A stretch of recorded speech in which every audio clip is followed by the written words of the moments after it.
नमस्कार दर्शक बंधु शुभ सकाळ। आज हेउची जनवरी मास 5 तारिख शुक्रवार।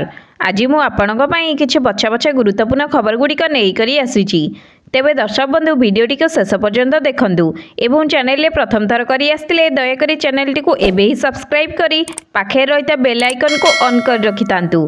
तो दर्शक बंधु चलंतु डेरी न कर नजर पकाई नेबा आजिरा प्रथम खबर उपरे।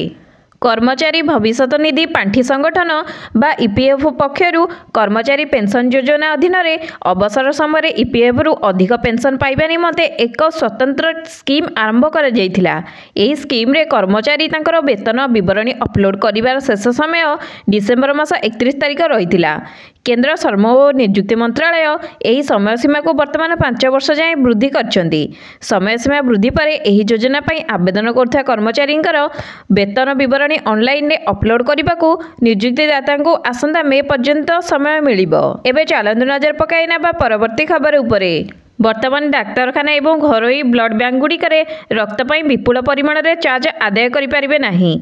कहीं ना मोदी सरकार एक बड़ निष्पत्ति नहीं जहाँ अंतर्गत ब्लड बैंक केवल रक्तदान पर प्रोसेसिंग फीस आदाय करें एवं यह व्यतीत जो आदाय कर फीस ताहा आदाय कर सरकार द्वारा एने एडवर्टाइज रे देशर समस्त डाक्तरखाना एवं ब्लड बैंक को दि जाइए। नुआ नियम को कड़ाकड़ी पालन करने को निर्देश दि जाइए। पूर्वर घरोई हस्पिटाल एवं ब्लड बैंक रे गोटे ब्लड पैकेट पर 2000 ରୁ 6000 टंका दाबी कर एमितिकी विरल ब्लड ग्रुप रक्त किछि जगह 15,000 टंका पर्यंत भी दाबी कर जाउथिला। एसबू दृष्टि रखी केंद्र सरकार एभली गुरुत्वपूर्ण निष्पत्ति नहीं। दर्शक बंधु एबे चलन नजर पकाइबा परवर्ती खबर उपरे। हिट एंड रन आईन को विरोध करी पुणी आंदोलन को ओह्लाइले ड्राइवर महासंघ। आज जो अनिर्दिष्ट काल जाए स्टीयरिंग छाड़ आंदोलन हेब। आंदोलन को नहीं ड्राइवर संघ सभापति सूचना देइछंती शांतिपूर्ण भाव आंदोलन करने को कहुई। हिट एंड रन आईन को विरोध कर देशर विभिन्न स्थान गुड़िकर यही आंदोलन चली।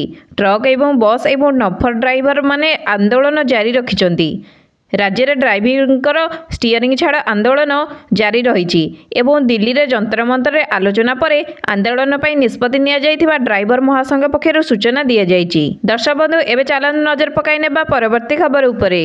ओडिशा रे नुआ कोरोनार सब भारिएंट JN.1 चिन्हट होईछि। 2 जण रोगी यही भारिएंट चिन्हट होइतिबा नै सूचना देइछन्ती स्वास्थ्य निर्देशक विजय महापात्र। जणे रोगी भुवनेश्वर होइतिला बेले अन्य जनक सुंदरगढ़ चिन्हट होइछन्ती। सेहीपरि गत 24 घंटे अनुगुल जड़े कोरोना आक्रांत चिन्हट होइछन्ती मध्य से एबे होम आइसोलेशन थिबार सूचना रही। एबे राज्य में 25 जण सक्रिय रोगी थिला बेले मृत्युर कोणे स्पष्ट होई नथिबा स्पष्ट करछन्ती स्वास्थ्य निर्देशक। कोरोना पई समस्त सतर्कता रहिया पई स्वास्थ्य निर्देशक सूचना जारी करछन्ती। दर्शक बंधु चलन नजर पकाइबा परवर्ती खबर उपरे। आसंता काली ठारू आरंभ हेबाकू जाउची 2024 शिरीष सरस मेला।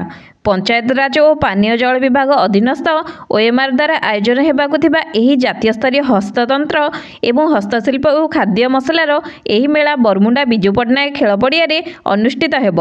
यह जनवरी 6 तारिख रु 15 तारिख पर्यंत चलिबो। एही जातीय स्तरीय मेला रे मोट 64 स्टल खोला जिवो।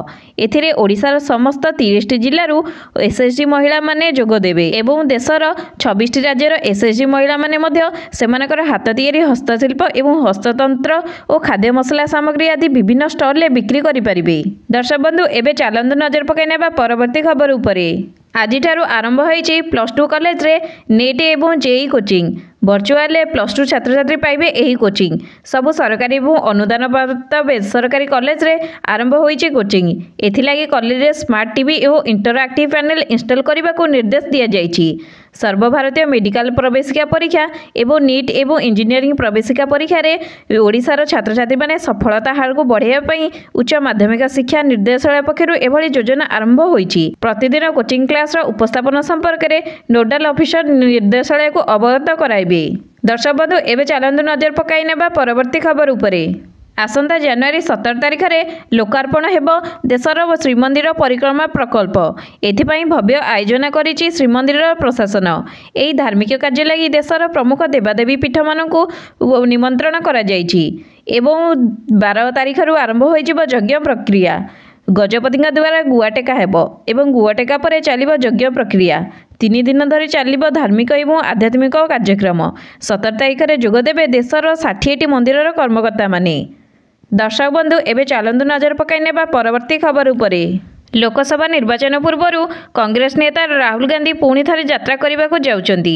आसंता जनवरी 14 तारिख आरंभ होबाकु थिबा एही यात्रार नाम थिला भारत न्याय यात्रा, किंतु एही यात्रार नाम को राहुल गांधी बदलाई दैचंती। वर्तमान एही यात्रार नाम हेउची भारत जोड़ो न्याय यात्रा। एही सूचना दैचंती कांग्रेस नेता जयराम रमेश। एही यात्रा 15टी राज्यर 110टी जिल्ला देई गति करिवे राहुल गांधी एवं एहा अधीन रे 100टी लोकसभा आसन आसीबो। आउ राहुल गांधीकर यात्रा मुंबई रे शेष हेबो। कांग्रेस नेता जयराम रमेश आहुरी मध्ये कहिसंती जे कांग्रेस सभापति मल्लिकार्जुन खड़गे एवं राहुल गांधीकर एक बैठक रे 2024 निर्वाचन पई प्रस्तुति एवं मणिपुर मुंबई मध्य राहुल गांधीकर यात्रा उपरे आलोचना करा जायछि। एही बैठक रे कांग्रेस समस्त राज्यर सभापति माने उपस्थित थिले। दर्शक बंधु एबे चलंतु नजर पकाई नेबा परवर्ती खबर उपरे। आहुरी कलबल करिबा कुहुडी। आसंता 3 दिन पर्यंत राज्य में रहिबो कुहुडीर प्रभाव। उपकूल और उत्तर ओडिशार अधिकांश स्थान में कुहुडी अनुभूत हेबो। एथिपाई सतर्कता अवलंबन करने गाड़ी चालक मानकु परामर्श दिया जायछि। एहा सह विभिन्न जिले को येलो वार्निंग जारी करछि पाणीपाग केन्द्र। आसंता काली एवं 6 तारिख में मयूरभंज, सुंदरगढ़, झारसुगुड़ा आदि जिलागुड़ी को हल्का मध्यम धरमर वर्षा होई पारे। सेहीपरि 5 दिन पर्यंत सर्वनिम्न तापमात्रा रे कोनोसी परिवर्तन हेबो नाही बोली पाणीपाग विभाग सूचना दैचंती। दर्शक बंधु एबे चलंतु नजर पकाई नेबा परवर्ती खबर उपरे। चिलिका रे आरंभ हैला पक्षी गणना। एथिपाई समग्र चिलिका रे 21 टीम नियोजित होइचंती। गणना पाई 118 जन कर्मचारी नियोजित होइतिबा सूचना रहिछि। एमाने चिलिकार विभिन्न स्थान को जाई पक्षी गणना करिवे। सकाळ 6 रु गणना प्रक्रिया आरंभ होई दिन 12 जाए चलिबो। अन्यपटे कुंभीर गणना पाई भितरकनिका मध्ये बंद रहिबो। आसंता काली ठारु 13 तारिख पर्यंत भितरकनिका बंद रहिबो। कुंभीर गणना पाई स्थायी एवं अस्थायी कर्मचारी को नियोजित करा जायछि।